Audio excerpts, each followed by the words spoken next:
Legislación ambiental. En las clases anteriores ya hemos venido hablando del ordenamiento jurídico de nuestro país, como ocurre en todos los estados, de la coherencia que debe existir entre las normas, y en ese sentido nos hemos referido a lo que es la soberanía interna de cada estado, es decir, el derecho que tiene cada estado a otorgarse un orden jurídico y a hacer respetar ese orden jurídico. Hemos hablado también de la relación entre medio ambiente y derechos humanos. Hicimos las referencias que hace la Constitución al medio ambiente y después a los derechos humanos. En relación con la referencia que hace la Constitución en el artículo 19 al medio ambiente, nos asegura el derecho a vivir en un ambiente libre de contaminación. Y después, cuando hace la relación la Constitución a los derechos humanos, nos dice que el único límite que reconoce la soberanía chilena, es decir, el único límite al ordenamiento jurídico nuestro, es precisamente los derechos humanos. Lo que significa, ¿no es cierto?, que el medio ambiente es considerado un derecho humano. Y un derecho humano, como también lo hemos venido explicando, ¿no es cierto?, significa el reconocimiento de la dignidad de las personas. Ese es el fin y el inicio de los derechos humanos, la dignidad de las personas. Bien, entonces terminamos de hablar de una serie de tratados, convenciones, conferencias, jurisprudencia, doctrina, jurisprudencia nacional, internacional, etcétera, que están en sus antecedentes, que nosotros le hemos remitido, en relación con derechos humanos y medio ambiente. Ahora vamos ya a ir aterrizando un poco en lo que significa, ¿no es cierto?, el derecho positivo, es decir, las normas chilenas aplicables porque están vigentes sobre esta materia. ¿Cuál materia? El medio ambiente.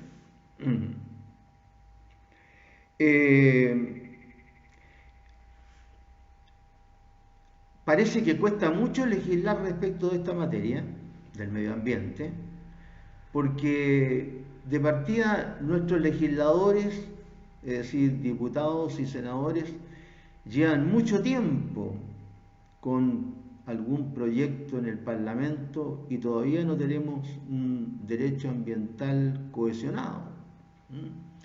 No tenemos un código ambiental, sino que hay, como lo vamos a repetir esto, hay disposiciones dispersas de alguna rama del derecho civil por acá, otra rama del derecho penal por allá, algunas leyes específicas que se refieren al medio ambiente, y a pesar de que ya existe, ¿no es cierto?, la creación de los tribunales ambientales. Sí, ya deberíamos estar en posesión de un derecho penal ambiental como tal, como debe existir. Incluso un código del medio ambiente o un código ambiental, como quiera llamarse. ¿Por qué razón? Porque un código no es otra cosa, ¿no es cierto? Un código civil, penal, de agua, de comercio, industrial, lo que sea. Un código no es otra cosa que un conjunto coherente y sistematizado de normas que se refieren a una misma materia. Entonces, ¿cuál sería acá la materia? El medio ambiente. Pero esto todavía, desgraciadamente, no lo tenemos, como muchas otras cosas que no tenemos. Así que, no sé, ahora que estamos con esta pandemia, todo el esfuerzo, parece, de todos los organismos públicos está dedicado solamente a la pandemia. Pero parece que ni siquiera la pandemia. Entonces estas otras cosas se siguen dejando de lado ahora que existe un motivo importante para dejarlo de lado. Dicho lo dicho, cuesta configurar estos conceptos, ¿no? Estos conceptos, porque de partida no existe ni siquiera coincidencia absoluta respecto del concepto, porque es un concepto formado por dos palabras, por el medio y por el ambiente, y pareciera que las dos palabras se refieren a lo mismo. Es decir, podríamos decir, por ejemplo, que el ser humano vive en el medio, refiriéndonos al lugar en que desarrollamos nuestra vida, nuestro medio, que incluso se utiliza esta expresión.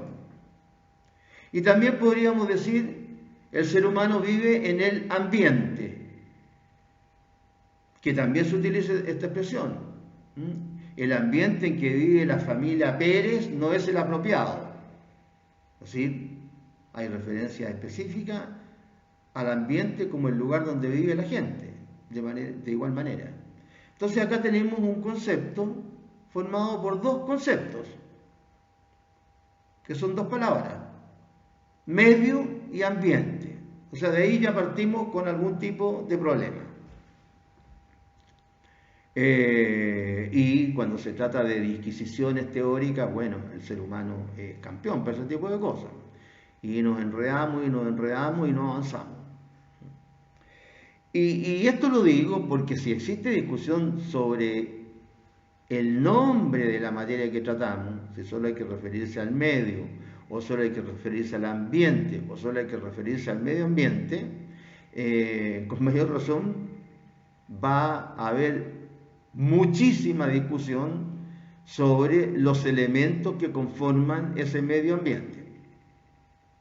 Así que, como ustedes comprenden, si existe discusión sobre los elementos que conforman el concepto, entonces más difícil todavía se hace legislar, es decir, dictar leyes al respecto. En general, lo que entiende la gente por el medio ambiente, la gente común y corriente, todos nosotros, es, ¿no es cierto?, las cuestiones principales que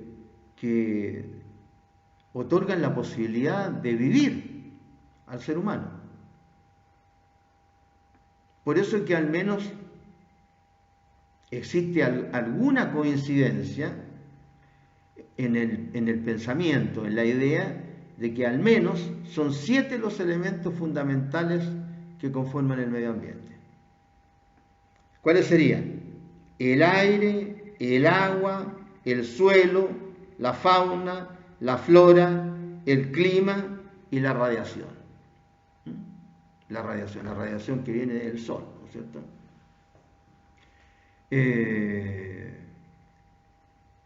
Claro, sin estos elementos, ¿cómo se podría vivir? ¿Cómo se podría vivir sin aire?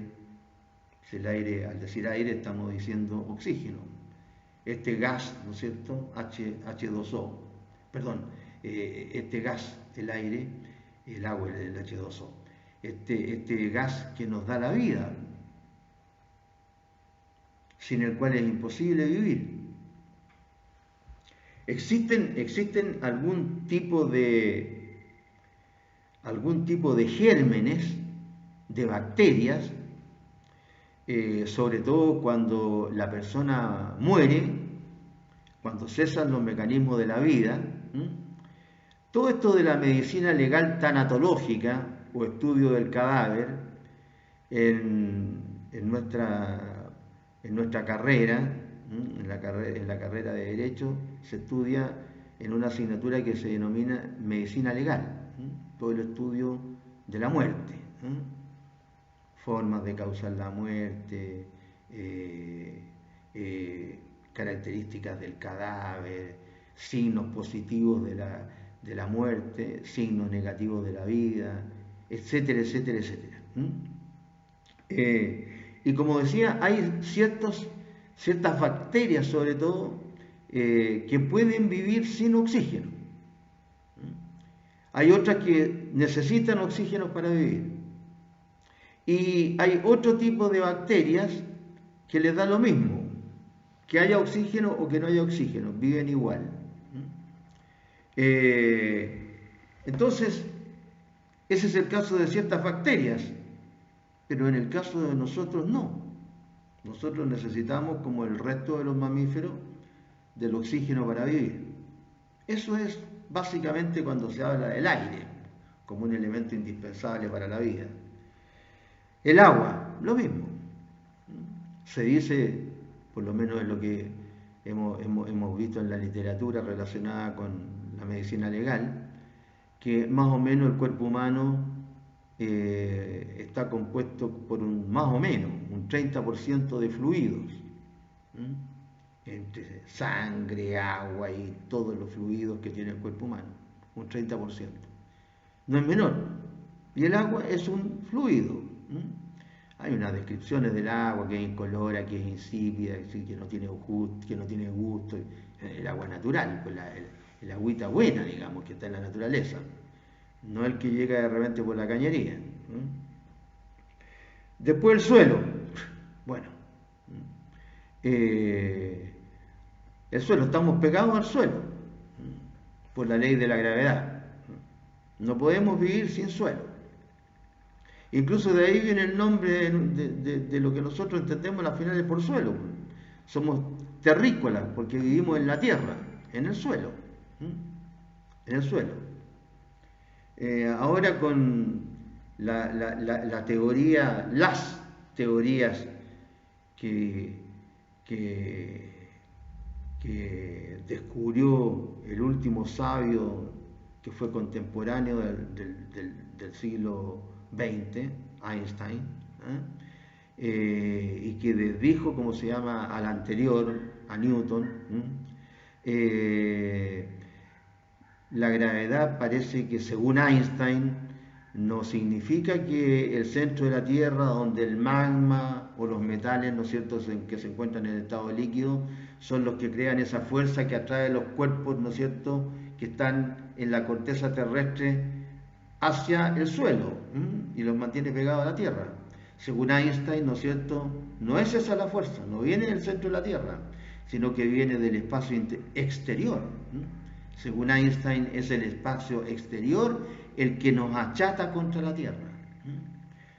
Bueno, a los sabios, ¿no es cierto?, no se les puede contradecir, por lo menos la gente que vivimos en un mundo de normas creadas por el hombre, no por las ciencias de la naturaleza. Entonces ahí está el suelo. La fauna, ¿no es cierto?, todo tipo de animales, ¿no es cierto?, vivos. Bueno, acá los biólogos, los naturalistas, qué sé yo, tienen mucho conocimiento respecto de toda la fauna que existe en el planeta. De la flora lo mismo, básicamente los botánicos, ¿cierto?, toda la flora que existe en nuestro planeta.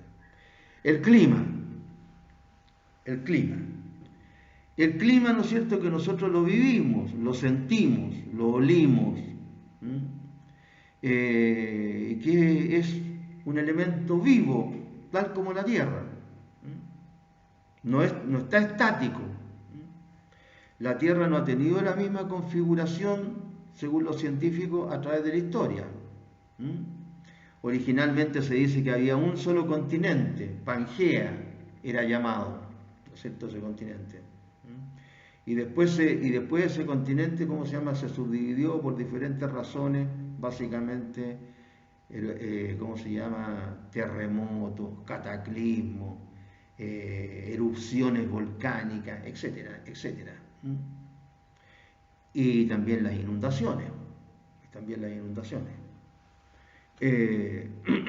Ya el primer pueblo del cual se tiene conocimiento sobre el origen de la vida humana, ¿no es cierto?, los sumerios, que adoraban a unos seres que ellos consideraban sus dioses, estos seres, ya estamos hablando del hombre, no estamos hablando de estas criaturas antropoides, como el Cromañón u otros. Los sumerios ya hablaban de esto, ya hablaban de los climas y de ciertas cuestiones de astronomía, etc. Y nosotros lo sentimos.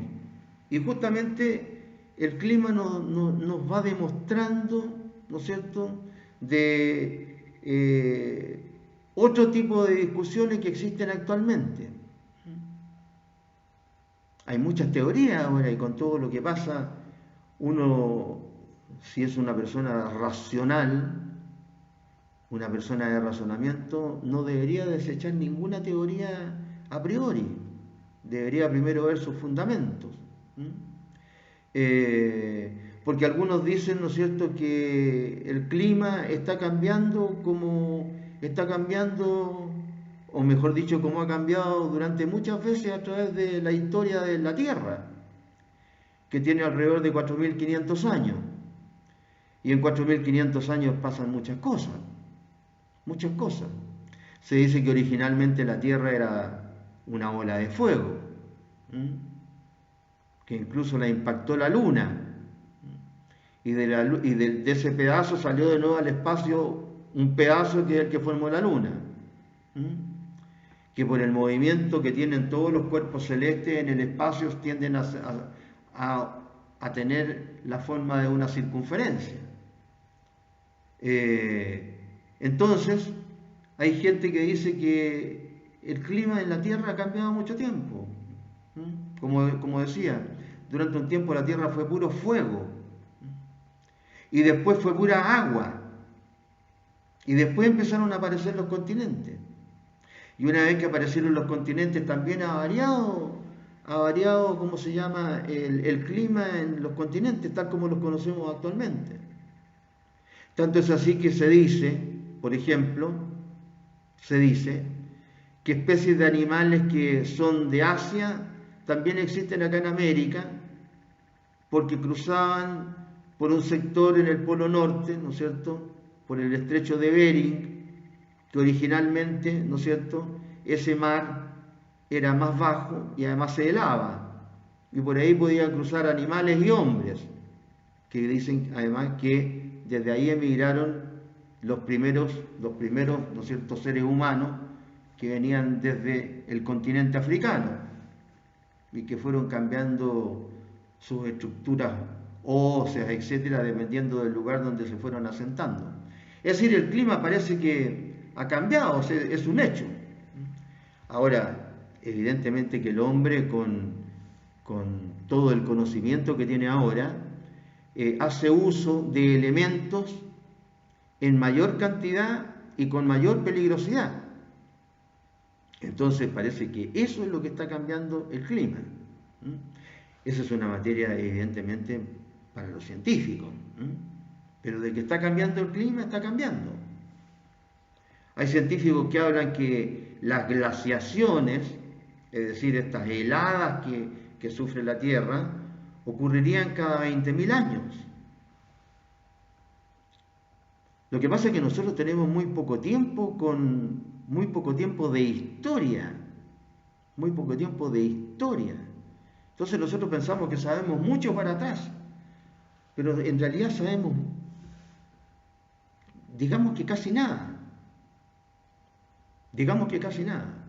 Porque nosotros, imagínense ustedes que los sumerios se calcula que vivieron en el pueblo más antiguo de la Tierra, lo que actualmente es Irak, lo más antiguo, la ex Mesopotamia, donde antes vivían los sumerios y ese lugar tenía otro nombre, no me acuerdo en este momento. Y se calcula que esas personas vivieron entre 8.000 y 10.000 años. Y ya adoraban a estos dioses que les comentaba recién, a los Anunnakis. Y se dice que esos dioses no eran sino extraterrestres. Lo dicen los científicos, no lo digo yo. ¿Y cómo se llama? Entonces, si los más antiguos de nosotros los seres humanos, no estamos hablando de los homínidos, ¿ah? No estamos hablando de los, porque no todos los, por decir, los antropoides que se bajaron de los árboles y empezaron y se pararon en dos pies y empezaron a caminar, terminaron siendo humanos, solamente algunos, ¿ah? Solamente algunos. Varios otros murieron. Y es uno de los grandes misterios que hay. ¿Por qué murieron cierto tipo de humanoides que eran más poderosos que el ser humano actual? Eran más altos, más corpulentos, eran más bravíos en todo sentido. ¿Y por qué el ser humano, si todos nosotros, por qué logramos sobrevivir? Es una de las grandes preguntas que tienen los antropólogos, ¿no es cierto?, de una especialidad X. Entonces, si tenemos, digamos, 10.000 años de antigüedad, antes de Cristo, 12.000 en total, hasta ahora. ¿Qué es lo que es eso del último millón de años de la Tierra? 12.000 años en el último millón de años de la Tierra, que tiene 4.500 millones de años. O sea, somos el